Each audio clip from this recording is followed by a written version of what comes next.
توی باغ کتاب یه بخشی رو درست کردن، یه تصویری از آقا گذاشتن و یک مجموعی از کتاب‌هایی که مربوط به بیان حضرت آقاست. من چند تا رو تند معرفی بکنم.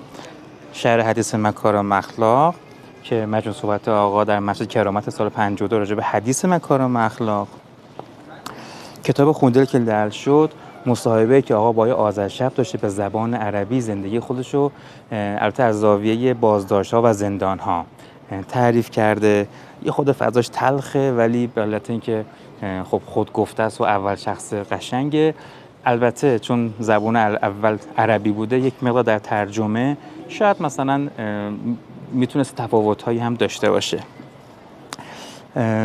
کتاب هندسه نبرد که یه بازتولیدی از عرضم خدمتتون که کتاب دشمن شناسی که قبلا بود همون یک بازنمایی شده، جلدش تغییر کرده، عنوانش تغییر کرده و مجددا چاپ شده. حتی چند تا فیش بهش اضافه شده، یعنی اینجوری نیست که هیچ تغییر نکرده باشه، ولی پایه‌اش همون کتاب دشمن شناسی که چندین سال قبل منتشر شده.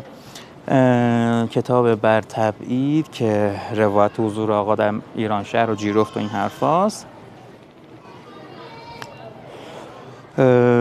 کتاب شهر فرمان مالک اشتر، مجموعه صحبتایی که آقا با هیئت دولت یا جاهای مختلفی داشتن و اون متن که مربوط به فرمان مالک اشتر که میخوام به سمت مصر برن رو شرح دادن، قسمت‌های مختلفش. ترتیبش ترتیب متن فرمانه.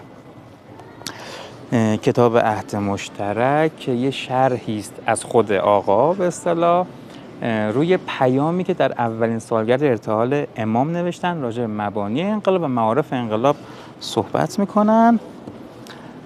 عبد صالح خدا، خاطراتی که خود آقا از امام داشتن، از اولین دیدارهایی که از امام داشتن در طول مبارزه، اتفاقایی که افتاده و تا پیروزی انقلاب و زمان فوت از امام، خاطراتی خودشون از امام داشتن.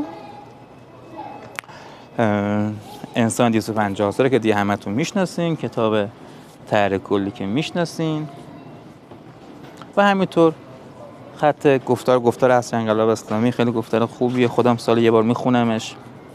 گفتار نماز شب شاید کمتر دیده باشینش، اینم سخنرانی جالبیه، پی دی افش هم در کانال صحابه منتشر شده.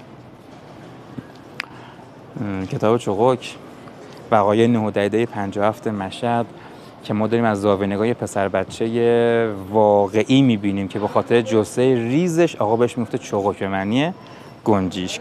خیلی طولانی شد، اذیتتون کردم.